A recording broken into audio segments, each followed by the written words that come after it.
Kaabang-abang ang upcoming Kapuso show sa pagbibidahan ng mga hinahangang artista ng GMA Network. Kabilang na riyan ang dance show ni Marian Rivera at ang sitcom ni Carla Abellana at Ryan Agoncillo. Ang Star Bites hatid ni Aubrey Carampel.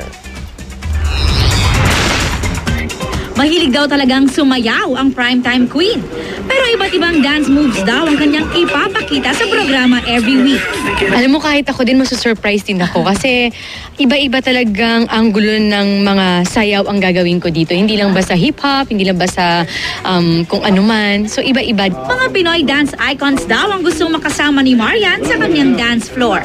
Si Inay Maria at saka si Ate V na malapit sa puso ko at si Miss Alma Moreno. First time namang magsi-sitcom ni Carla Abellana kasama si Ryan Agoncillo sa programang may working title na Small Family. Nakapag-shoot na sila ng kanilang teaser vlog kasama sina Carmi Martin, Micael Daes, Miguel Tan Felix at Bianca Umali. Ang role ni Carla, isang OFW. Habang si Ryan naman, isang house husband. Welder ako sa Dubai. Paano nga ba? Diba na matitira dito yung tatay, magiging house husband siya or houseband siya. Most sitcoms we know are shot in the studio. Ito, we'll be shooting on location. Sina Dennis Trillo at Bella Padilla naman magtatambal sa GMA News TV series na Sa Puso ni Doc.